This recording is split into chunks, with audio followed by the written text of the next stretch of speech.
down.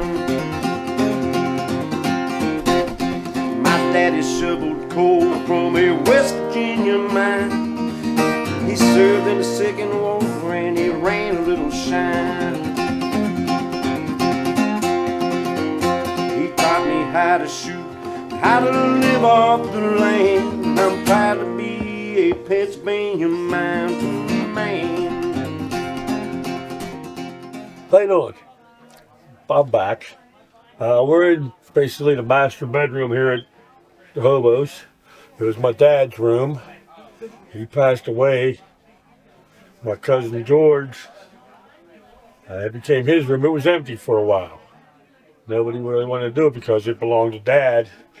And I told George, I said, you don't take Dad's room, I'm taking it. He took it. He passed away. And when they found out he was sick though, he told me to make a promise. After he passed away, because he got cancer, hang a sign on the door that said next. So I did. Now it's my room. Kind of scary because now I got heart trouble. But anyhow, this was where the old man of the camp stayed. A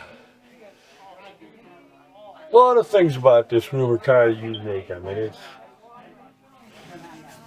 just a room, but for some reason, I mean, my buddy Donnie swears he saw my dad's ghost walk out the door of this room one time up here when he was by himself.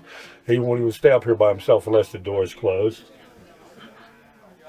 It's just unique. My buddy Jason was up here one time, him and his wife, archery hunting.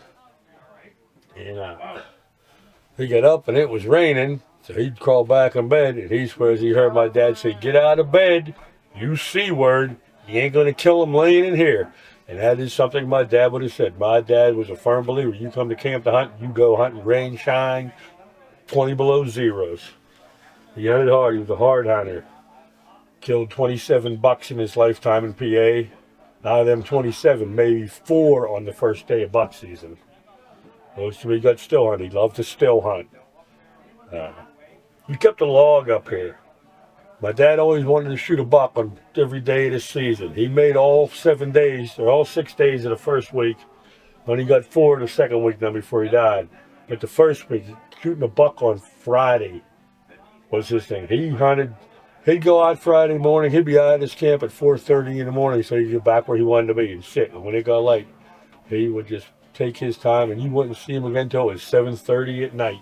It'd be pitch black. He still wouldn't be out of it because he would be back somewhere trying to find that Friday. And we called it the Friday buck. You fucking. And he did it finally. I need a buck on Wednesday. I can tie him on Wednesday, and I got 4 the second week already, but I need a Wednesday buck on the first week to get my first week. But Rob, kid is producing this video, wanted me to read a passage out of one of the logbooks we got. I found the passage on the Friday buck. It really shocked me. It basically starts the whole week of buck. It's 11/25. I don't remember the year. I'm sure I can find the year here real quick if you don't have it on that page. What year was it? It looked like 89 maybe. With the first year we had the edition. 89. Yeah, 89. 11/25, 1989. That's going back. Heck, I was a young man. Wasn't even 30 yet. I'm 55. Deer hunting the last we had our Saturday party. Got drunk. Talk about all the deer we were going to kill. The ones we did, love it. First day, Tony Shower got a 1-horn spike. Joey, that would be me, got a spike. Bobby McNutt, that was Bobby McCarthy from the house. He got a spike. Filled the Bachman tag. Spike. I missed a big, my dad wrote this now. He missed a big buck Wednesday down by the beaver pond. I remember him missing it. We saw it going across the field. He missed it. Should have had him. No excuses. Make me think. Hell, Friday, 10 minutes to quitting time. I finally got my Friday buck, a 4-point. Won the buck pull, never got the money. Besides, to hold till next year, 40 bucks to start, plus the number of points on the new kill. From the first day of buck till the end of muzzleloader season. That's what we used to do, $1 a point. And he shot that buck on that Friday. I was done trapping. And I'd seen him when I was coming up through the creek. He was sneaking along the ridge. And when I say sneak, it took my dad about an hour to go 100 yards in the woods. I mean, he moved through the woods slow. All of a sudden, I heard this shot.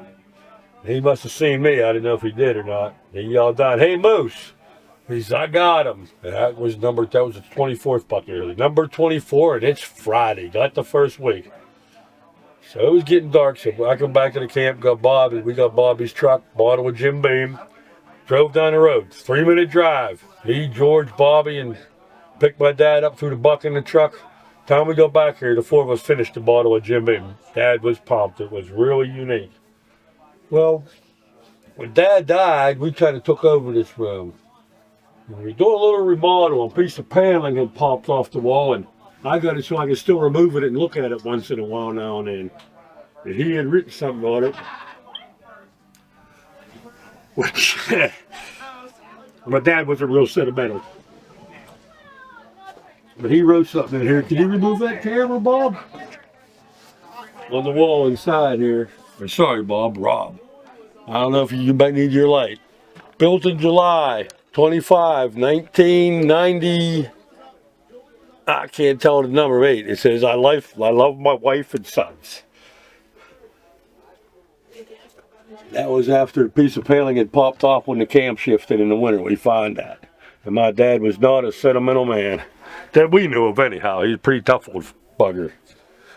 But that still gets to me. But yeah, this room here, someday it'll be somebody else's. Not mine, I don't know whose, but it's nice. This place is, yeah, my cousin Joe did a little talk in here, and it's hard to put into words what happened up here and what it means to so many people and different things. Can't get the paneling back. Here we go. But yeah, I mean, I watched my cousin Joey, watched him grow up here. Darren, he's in this video from the camp down below that I told you, first guy I ever come up here with his grandpap. But his kids grow up here. It's just, I mean, Rob start coming up, and more people just come. It's a getaway. It's total escape from the everyday rat race. It's so hard to go home from here when you're up here for like 2 weeks, 3 weeks. There was times when I was younger, before I got married and that, I would come up here in October. Now I wouldn't go home till after the second week of buck season, which is usually second week of December. I'd go home, I'd do Christmas, I'd come back up after Christmas for muzzleloader and stay for 2 more weeks just by myself for me and cousin George before he passed away. And just, you don't have a care up here. Your biggest care up here is have fun, do what you want to do, relax, spend it in the woods. And then Rob, this is the second documentary he did about us up here, and I'm glad that he's my friend. I'm honored that he thinks that this place is cool enough to do a documentary on. To me, that's amazing. What can I say? Rob, thank you. Thank you. That girl was on the bed. 2 o'clock. Oh yeah. Oh yeah. She liked it. Yeah. Oh yeah. Enthusiasm. 2 fucking 8-foot wide rods to it one time. Wow. Yeah. Well, he would get like, Heinz would have a bunch. We're down in the shop, right? Right when I first got into the 2 trucks, I had this fucking mix that weighed like 12 fucking pounds. So this kid Clark wants to fight Kevin Lakehart. So they put on some armor and they go at it. And Lakehart beating this kid to death. Kid wouldn't fall down. Yeah. His head's. When you were down there, Blip, when Lakehart beat that kid all up with my 2 truck shit down the shop, he's whipping this fucking kid's head, snapping the helmet sideways. You couldn't even see his face anymore. Fucking Lakehart was gonna smash him in it. That's better than 2 in the morning. Yeah. It wasn't enough. Yeah. My dad, your dad, everybody else who thought we're just getting around for you good old American guy. But the union And it didn't work because it's taking too long. Now better and a perfect quarter of the cost. Better. I'm doing it quarter of the cost, no doubt. They're not doing it better. I'm telling you, pick up a electric. Come in. I worked fucking 6 years non-union hour working. I've worked fucking the last 17 years.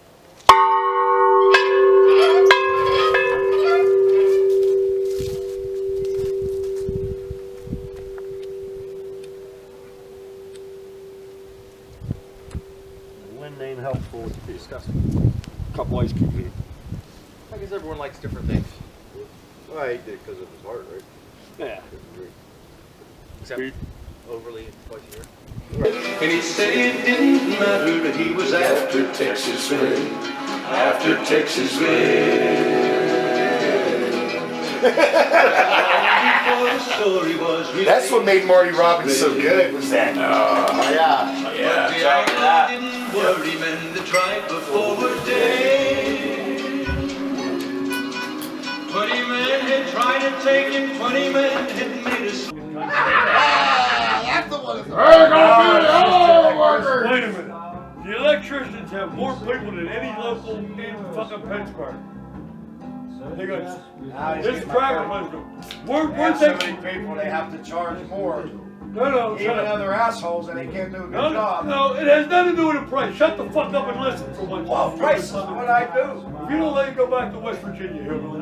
I'll do it. My dad was a West Virginia hillbilly. He served for this fucking country. My dad was a West Virginia coal miner. He fucking served 2 fucking My wars. dad was a fucking teamster that fought in Korea and served for this country, so fuck you too. He was a union. What are we arguing about? And so was my dad. You know they gave him? Fucked. You know what they gave my dad? Fucked. $135. Right, there you go. There you go. You're bragging. All right. We don't raise the Jolly Roger, we raise the drunken hobo. That's what we got to get, a flag with a drunk hobo on it. That's good. Mr. Joe, how we doing today? Better now, I got a little bourbon and a cannibal with me. What's a cannibal? Tell the folks what a cannibal is. Cannibal sandwich. Raw grind rind steak, white onion, salt and pepper, open faced. And when did you start eating cannibals? Who Hell, my mom and dad when I was probably about 3, 4. I learned to eat them at Railers or Wheelers. What was it up in Montreal? Railers. Railers. Is that cooked meat? No, it's raw. Raw rind steak. You ever worry about getting sick? Nope. Never have. Why is that? I don't know. You get the meat at someplace special or just Yeah, butcher shop, you don't want to buy it at Giant Eagle or nothing. You got to go to a butcher. someplace you trust? Yeah, well, Bell's. Not ground with pork and shit. And this is Bell's Market in Kane. Bells. Can't go wrong. Down Pittsburgh Way, Fridays. Fridays is good. Or Stumps. You know. There's a lot more people. So now I'm hopeful in the next Soda figures, eh? I'm sorry. Sorry, It's all right, Bump. Blimp. Because I don't work with him every day, and I'm Hey, Blimp. steady daily. And I would see him, and I'm like, Every penny my parents and shit, they're not washing. Like, they use these little things, and then one day, I can't forget them. And it was like the first time. Oh, yeah. Once you draw on it, once you start realizing I got a fucking face of that. What's got you all fucked up? Oh, it's myself. It's myself that's got me all fucked up. You know, I had no choice but to do the other shit. All right, Joe. How many years are we in bear camp at this point? 34. Why don't you tell me a little bit about how this all started? Well, originally it started, we didn't have a bear camp. We used to come up with a hotel. We tended to it, buck season, and tornado come through in 1985. Blew a camp down that originally was here. We found out about the property and we threw up a little 2-room shack in 85. 86, put a trailer on the property up here, and we were sitting inside the trailer one night, me, my dad, my Uncle Dick, cousin George. Comes this asshole with a station wagon backing through the yard here. At the time it wasn't a yard, it was just a complete swamp. And out of the car come Joe Goldie, Keith Sands, and Tony Koenigs. And that kind of started a bear hunting tradition from there on in. Sometimes we had as many as 13 hunters in camp, sometimes only 3. It all depends. And it just did some pretty wild parties over the years, some good hunts. Never killed a bear. Had some misses, had some out and running, but never got shooting. Wrecked a few trucks during bear season. we were younger, snorted a lot of coke during bear season. And I mean a lot. That's still Smoked a lot of happening. weed, huh? Is that still happening these days? No, hell no. We don't snort coke anymore. We all got nitroglycerin pills we carry around with us. Because our hearts are all screwed up. I wonder why. Snorting all that coke. Drank a lot of whiskey. Well, what do you feel that bear hunting maybe the original idea was and what it turned into? And was there intention for what it turned into, or was it kind of natural? It was a natural. I mean, it started out just, family. 5 of us, 6 of us, whatever it was. My brother, me. No, my brother didn't wear it. My dad, my uncle, cousin George, dad, my uncle, me, cousin George, Bobby McCarthy, and cousin-in-law. I call him my cousin. He's my cousin-in-law. And Rick Snyder.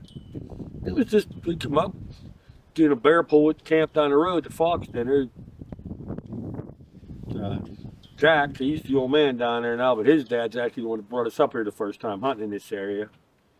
We started a bear pull with them, I think $5 a man. And that was back in 1985 or 86. And we quit putting money in it probably 16 years ago, and my dad passed away. I think I lost my dad 18 years ago. Holy hell. And it's still got $800 in it, so we never killed anything. We've been talking about taking that money now and having a big party up here during the summer or something, because this seems to be the way it's going. But no, I would think it was just a family thing, and then friends heard. Joe and Keith had their guitars when they first come up. Joe always played pretty good. Keith was just kind of in the learn, and he's unbelievable how good he's got, songwriting and shit. And it just started, and it kind of got into a party a little more. Hey, why don't you come up? Guys would come up just for the weekend to hear them guys play and peck. And then Keith introduced me to you and Jerry Dorn, and said, a couple guys are pick and play. Can they come up there? And I'm like, yeah, they pick and play. They're welcome up here. One year we had my buddy Chris up here bear hunting. He played the banjo a little bit. That was a pretty unique little change of instruments in there. But no, I think it kind of accidentally turned into a good time party. I mean, bear hunting is now almost a secondary thing of the hunt. I mean, it kind of screwed us up when they moved bear hunting to Saturday for the first day, because Friday night was usually a pretty damn big party, and Saturday everybody kind of recovered. Maybe did a little grass hunt, that was it. But yeah, and it's turned into a good time, good friends, good people. Met some people at camps up here that we know. They come up now and listen to the music. Met some people from time once in a while. They come up and listen to the music. It just turned into a good old time. Can you give me some highlights and some stories from your point of view, or some things that you've seen happen, good or bad? Just some of the things that have brought you back up here, and some of the experiences that are just part of bear hunting. Oh, there was one year Keith come up. He used to have an old wooden tree stand back in the days, made out of old 2x4s. Now none of us had a lot of money when we were younger, because just didn't. So we made our tree stands. We couldn't afford to buy fancy metal ones. He said, I want to sit in that stand you got down in the valley, Joe. I said, is that all right? So he's in that stand. My old man, he took a walk up around the hill to go to where he usually hunts deer, just to sit in the little stand he had made up there. He finds the bear out. Never got a shot at him. He took off running. Old man started tracking him. We had snow. The bear run like 20 yards under the stand where Keith was at. Didn't know what happened. We come back to grab some lunch. Old man, Keith, why weren't you there? He said, it was first thing in the morning. It was only maybe an hour and a half into shooting time. Well, Keith forgot his hunting boots, didn't tell anybody. He was out there trying to hunt out there in nothing but leather work boots. It was cold, snowy. His feet got cold, so he come back to camp, or he'd have had a bear. And then Joe Goldie's missed a bear up here. I kicked one out, never got shooting. Couple unique things. From the first documentary about us rolling Keith Blazer over down in the creek. That was a pretty wild night, pretty drunk. Let's see, what were some of the other good things up here? Goofy things that happened. Oh, some stupid things. We know it. Keith and Tony and the guys fuck with each other all the time, so you have that. But yeah, this is the guys from down below who brought us up here hunting for the first time. Come on in the shot. He's doing the thing about how bear hunting started, how from a little family bear hunting. pretty much hoedown, blowdown party. Yeah, we seen Sean and Christian seen one today. They jumped one down the creek. He ran down to Nivers, ran down towards Nivers, but waving up for turkey. And now up here with fresh tracks atop of Lucky Run here, they look like they were like this morning. Fresh tracks. Your pap was up early. Yeah. He dropped off a bottle with a Jägermeister. Oh, did he? Oh, jeez. Excuse me, buddy. Could you give a little introduction and how? Darren folks, me and him come up here, Den. met each other when we were 13. His grandpa brought me and my dad up here turkey hunting one year, and since then we've been hunting up here since, because it's nice up here. Yep. A lot of good hunting up here. His grandpa told me a joke. Well, didn't know it was a joke at the time, so he hit me with the punchline. But up here it snowed fall turkey season. Snowing.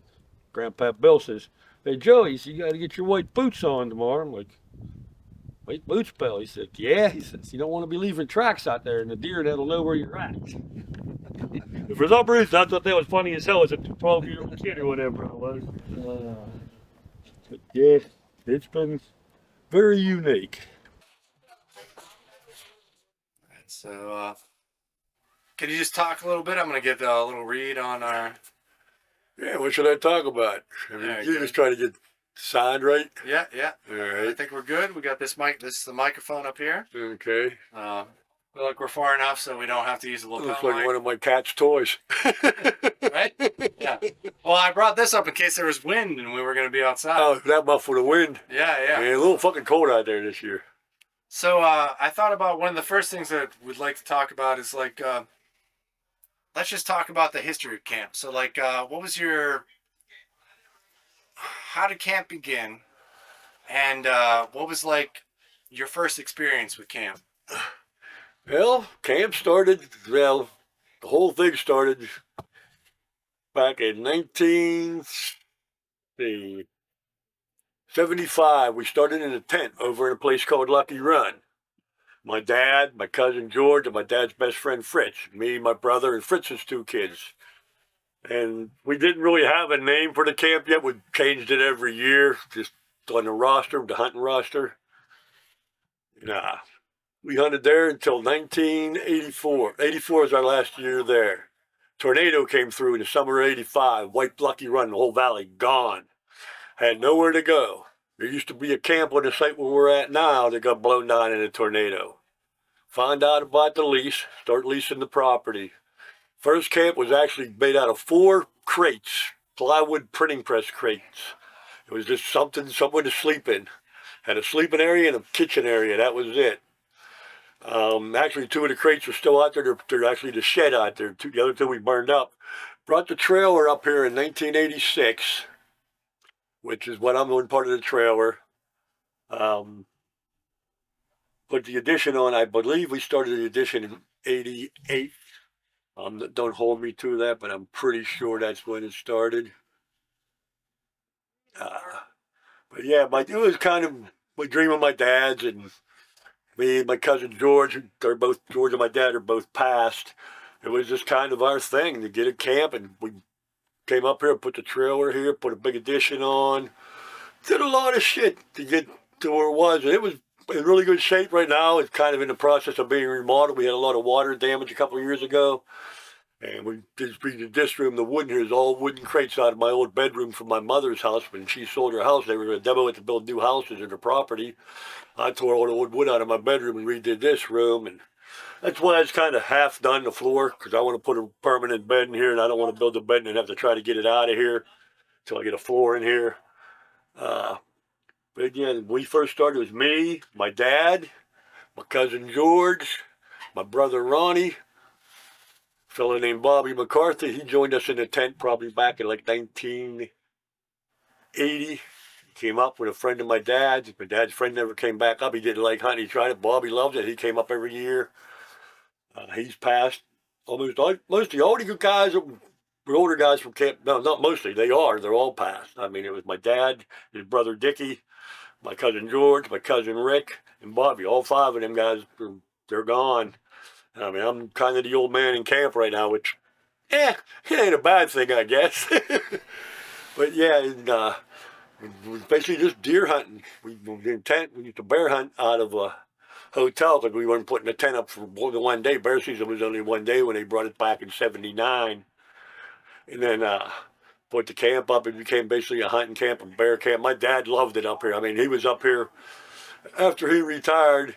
He'd come up here on Wednesday, go home on Sunday, take the wife out to dinner Monday and Tuesday, take my mom out, and come back up here Wednesday. Sometimes Mom would come up with him on the weekends. And me and cousin George, me and him come up almost every weekend while he was still alive. We used to come up and, well, we were building the place. I mean, it was a lot of work. I mean, leveling the camp off and tore all the cheap looking aluminum siding, trailer siding, put all wood on the outside. Did a lot of stuff up there. It was a good time. My buddy Donnie, he hunted with his father-in-law. And first year we had the trailer, he said, "You mind if I come up hunting with you guys?" He called my dad Uncle Joe. He says, "Yeah, we're sitting in there and it's cold, and me and guys were sitting around the table in the kitchen." Joe mentioned, "Who was that walked by the window?" I said, "Well, I'm in here and you're in here, and we're the only guys who wear sleeveless shirts in the winter besides Donnie, so it must be Donnie." We didn't think he was going to come up. We thought he was just making small talk one day. And he's been coming up ever since. He's done a lot of work up here. Georgie's boy Catfish and a friend of Georgie's kids, Jason. They're part of the camp now. They are actually help finance the lease on the property with me. The price went up really high in a matter of changing hands of the property owners. But yeah, and then Blip and Tony start coming up.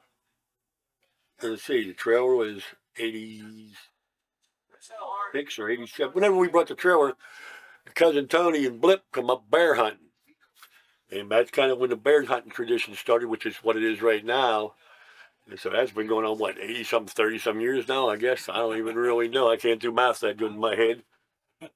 But, yeah, I mean, there's been times bear season up here, there was only been maybe 6 of us. There's been times we had 12 people in camp. It all depends. I mean, the camp's pretty much open. Anybody wants to come up and hunt and just hang out. Bear season has changed. It used to start on a Monday. So Saturday was party night. Sunday, everybody was too hungover to drink, and everybody went bear hunting Monday.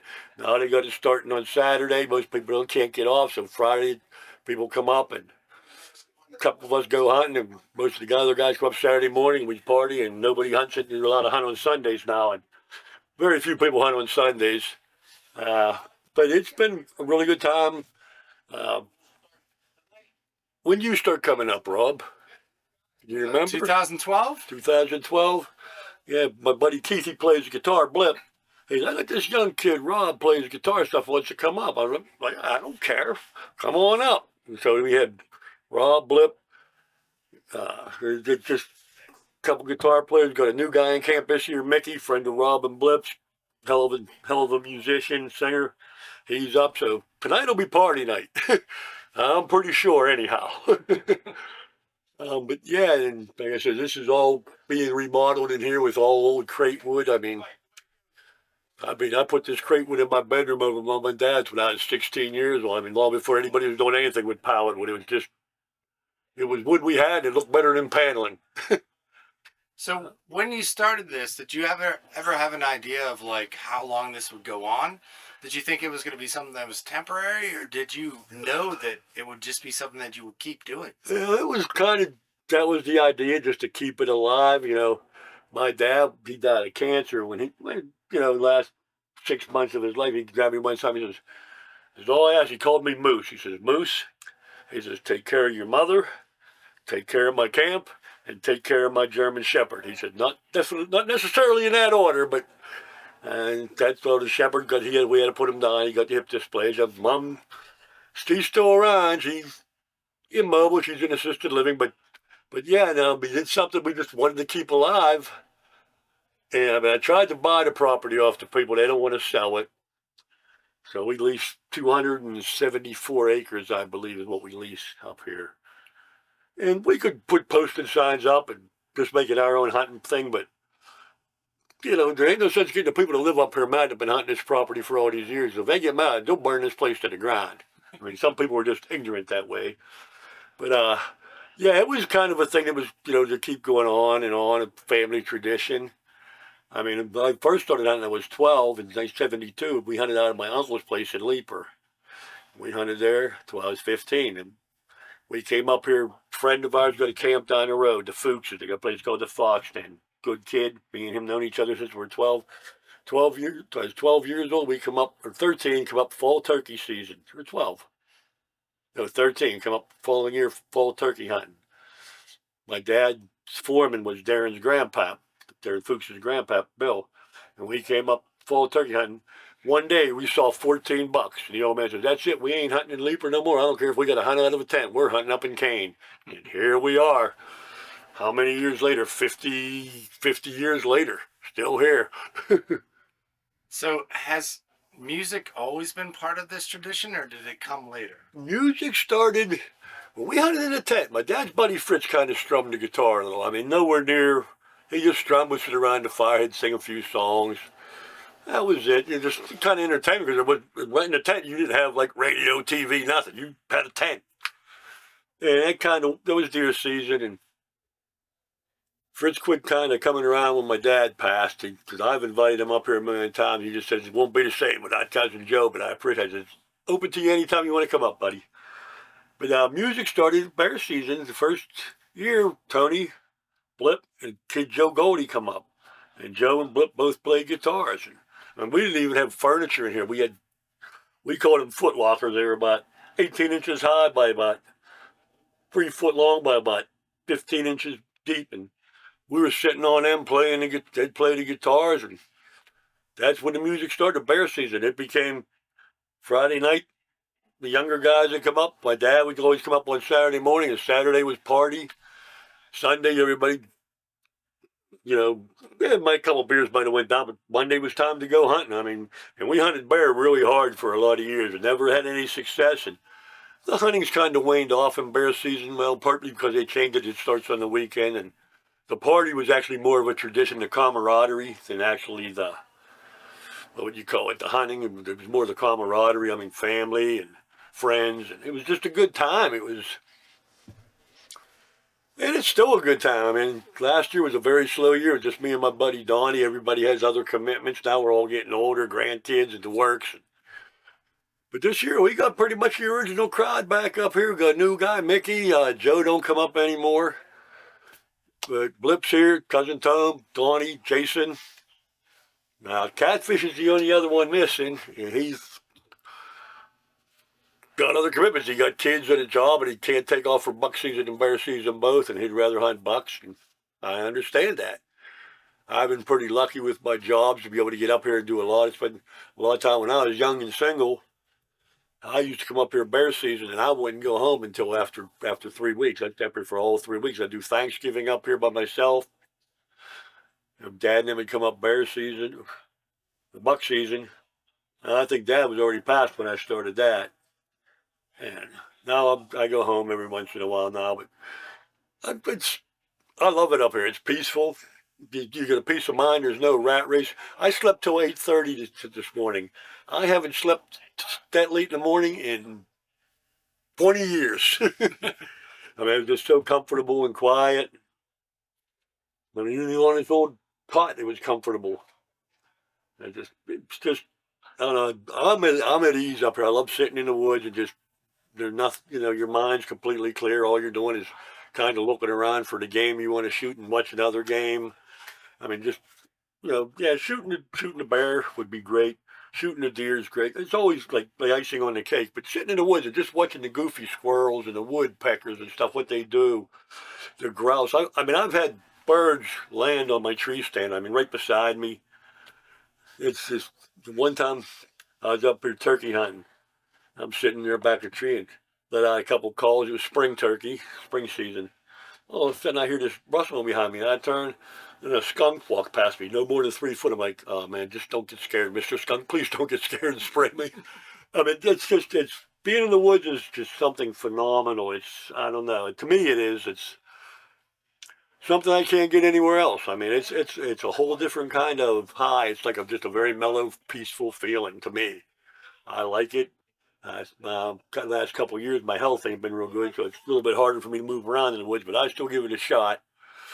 But, yeah, that's about it for that. I mean, but the camps, like I said, the whole concept started in 75 to get a camp, but couldn't find nothing. We started with a tent, and from there we tented until, like I said, for 10 years, and And the camp started with a wooden shack made out of old crates. We actually prefabbed the whole thing down the house. So when we come up, we just put the walls up. Everything was like notched and grooved, put it up through the wooden roof on it, had a tarp floor in it, and that was it. And there was the old camp was here. There was an old stove that blew down. We brought that up, hooked that up. There was natural gas wells up here, hooked that into the gas. We had an old stove in there, Coleman lanterns. And we used that, I think, for 2 years, I think, before we, 1 or 2 years before we got the trailer. I think 2 hunting seasons out of there. And it was just fun. I mean, there was a fellow, Jimmy Suckets, my dad's cousin. Him and his boy used to come up. Jimmy's passed away now, too. They come up for a while, but then his boy got married, moved out of state. Jimmy had other obligations with grandkids. And basically, he got a pretty nice place in Portersville where he hunts now, where he used to hunt till he passed away. It was some good times. I mean, there was quite a bit of drinking went on sometimes, and most of the time. During hunting season, it mellowed out pretty good. My old man hunted up until the last year he hunted because he had cancer, but he still came up hunting. He would get up in the morning and leave here in the dark, and you wouldn't see him till dark that night. He'd never come in for lunch. I don't care how cold it was, anything. He'd do that 6 days straight. How he did it, I mean, I tried it when I was healthy, and it's just hard to do coming around Wednesday to stay out there all day. It's cold. You want to come in, man, you know there's a hot bowl of soup or chili back there to eat. You're out there eating a cold bologna sandwich or something, but my old man lived the hunt. I mean, that was his thing. So Whitetail hunting, and I kind of got that way, and then, like I said, as age got the best of me a little bit here, I've slowed down, but I still give it my best shot, and hopefully, if everything goes right this buck season, I will shoot my 30th Pennsylvania buck. I got 29 under my belt right now, which means I've killed more than my dad and more than anybody in our family out of 3 generations of hunters, so that's pretty damn good. So, why do you think this place is important? Like, why do you think people keep coming up here? Why do you keep coming up here? Well, it's part of me. I mean, I was in my 20s when we built the place, but I was in my teens when we started in the tent, and it just became, I mean, there's memories up here. I mean, I come up here, there's a picture of my dad and George hanging on the wall. They were, the senior members basically that were up here at the camp when we were building it. The other guys would come up and help every weekend. Us 3 came up here, got it leveled, did what we had to do. And it's just the memories. I mean, I miss my old man. I miss Georgie. When my dad died, me and Georgie got real tight. And Georgie was like in between my dad's age and mine. He was my cousin, but he was 13 years older than me. So it was unique. His boy comes up, Joey. We call him Catfish, good kid. And I think it's a family tradition. It's turned into a family and friends tradition with the bear season. Like up here, family, there's me. Everybody else up here are friends of the family. Friends of mine, friends of my mums and dads. My buddy Donnie, me and him been friends for, hell, probably since we're 13, 14 years old. Darren down the road at the Fuchs's camp, me and him known each other, I hate to admit it, for 50 years now. Man, getting old, but I think it's just the tradition, the camaraderie of being up here. And like I said, it's kind of a bunch of guys, and it's unfiltered pretty much. But, when we insult each other and stuff like that. I know. So, if you had advice for like generations beyond you, so like at some point, we all pass, and there are obviously younger generations that exist up here who find this place important. If you had to leave something to them to think about, what would you say to them? Just keep it going, keep it open to people that want to come and enjoy it. I mean, my brother comes up. He comes up deer season. That's it. He's not that big. He comes up more for the camaraderie than anything else. Buck season, because it's been a tradition since he's been 12 hunting. But he does it more or less because that's what our family did. And he comes up for a couple days. And yeah, to like Jason, my cousin Joe. My cousin Joe's actually I guess he'd be his second cousin. My cousin's boy. They're younger. They're probably 15 years younger than me. I don't even really know. And, just keep it going. I mean, they got kids. Jason's daughters love coming up here in the summer. And there's just so much. You come up here, you can trout fish, you can hunt, you can ride quads. There's all kind of old gas well roads on this property. There used to be a lot of gas wells, and DEP kind of squashed most of them. And there's the old gas well roads. There's places to ride quads, dirt bikes, good trout fishing in the streams up here, hunting. Pretty decent little restaurants in town. I mean, most of them are little mom and pops. There's some fancier ones coming. This little sleepy old log in town starting to become a little bit of a staycation spot because we're only like 20 minutes from Kinzu. But it's all changed a lot. But when I first started coming up here, the road to get into this camp and into my buddy Darren's camp, if you didn't have four-wheel drive in the winter, you weren't getting in. It wasn't paved. It was nothing but ruts, snow, mud. Now it's all paved up until the road that comes up here, but it's still maintained in the winter by the township. But yeah, it's changed a lot. One time you could walk for 30 miles up here without hitting a road. If you walked into the woods the wrong way, you could walk a long way because there was an old road that went up that dead ended, and there was nothing. Rod 6 was on this side, the dead end, and you would walk that all the way. And what happens is Rod 6 made this horse like a bend. Where Rod 6 made the bend, that's where you would hit the road. Now, if you veered a little bit to the, would have been the west, you could miss that and really go a long way. My buddy Donnie got locked up here pretty good. He come out by the Kane Hospital, which is pretty good haul from here. His first year up here hunting. But it happens. I mean, I've been coming up here many years.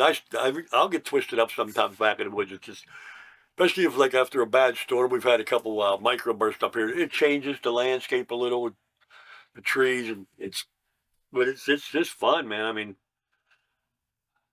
I come up here every year hunting. I've been out to Colorado hunting. I've been in New Mexico hunting, and I'll come up here. I'd rather come up here than do any of them. I mean, yeah, Colorado was gorgeous. New Mexico was gorgeous. Elk hunting is a blast.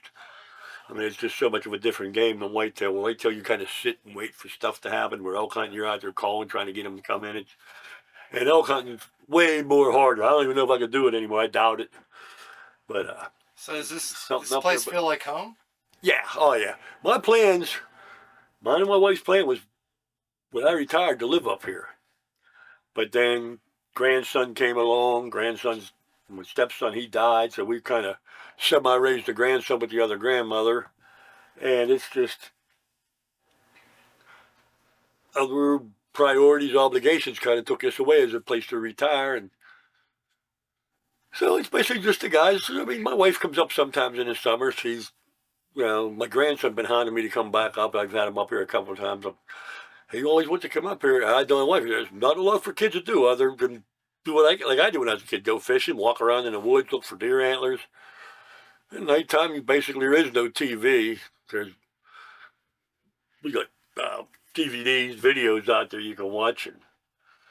But I don't know.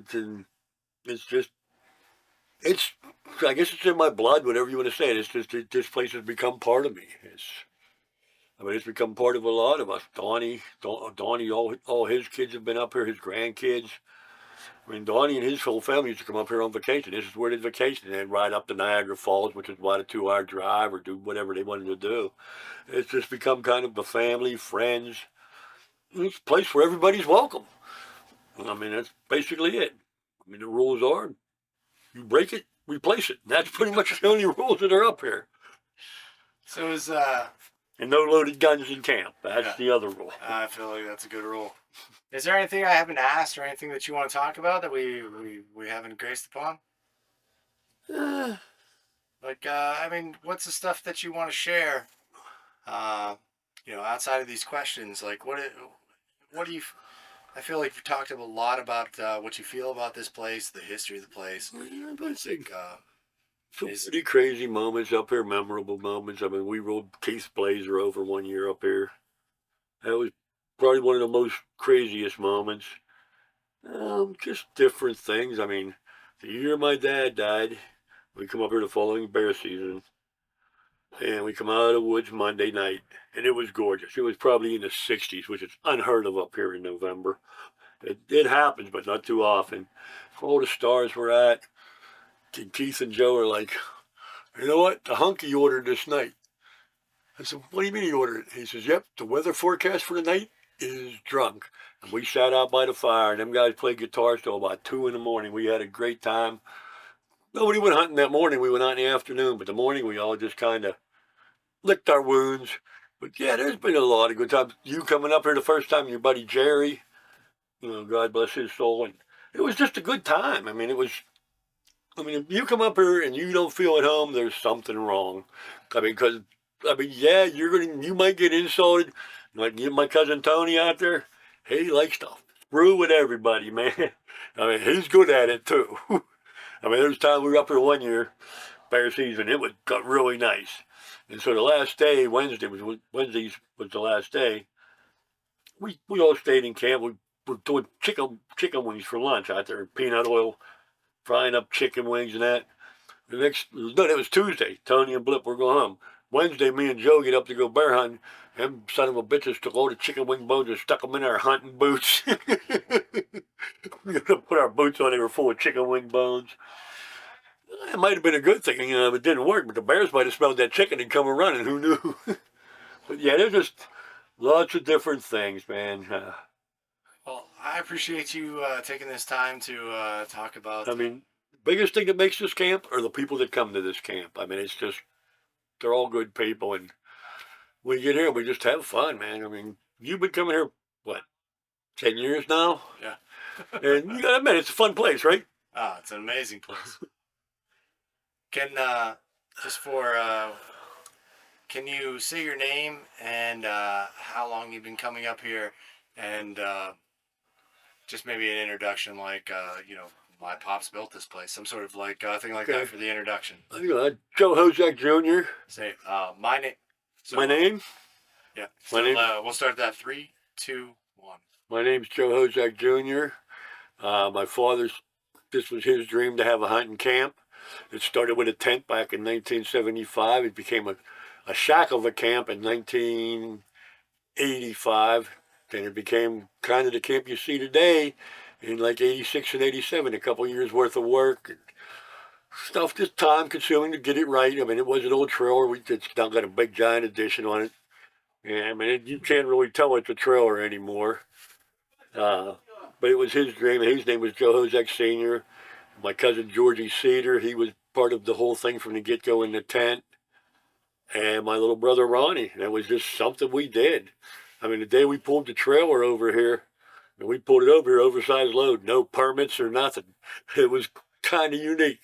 For listening on the police scanner, when the police were doing their shifts change, we hooked into it with a 15-foot flatbed truck, pulled it over here, backed it in here. We're like, move it over this way a little bit. Well, the truck was stuck in the mud, so this is where it stayed. So how long have you been up here? I've been hunting up here since 1972, but we started the deer hunting in the tent, actually, like our camp up here, our camping up here, staying up here for more than a day in 75.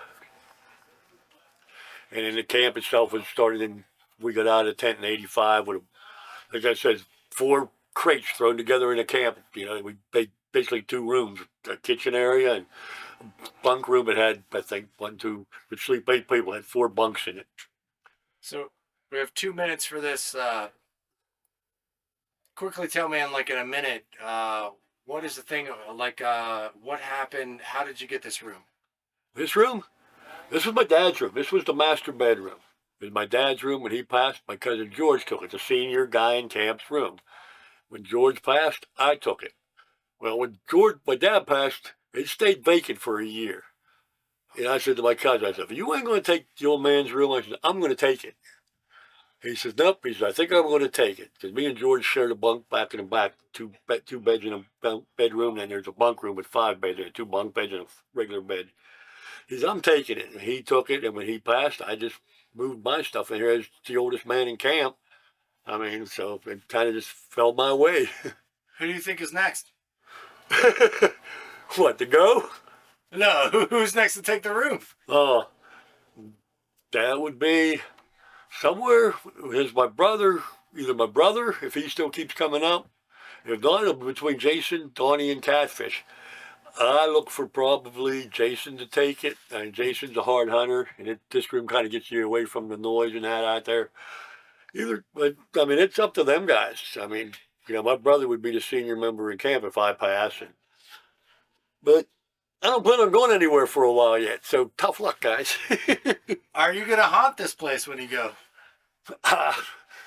That's hard for me to say. I don't believe in ghosts, so I would have to say no. I'd like to. If I can, I would definitely. Ghosts, would you haunt this place? Oh, yeah, I'd love to. I'd love to come back and screw with these guys. Hey, Joe, thank you so much. You're welcome.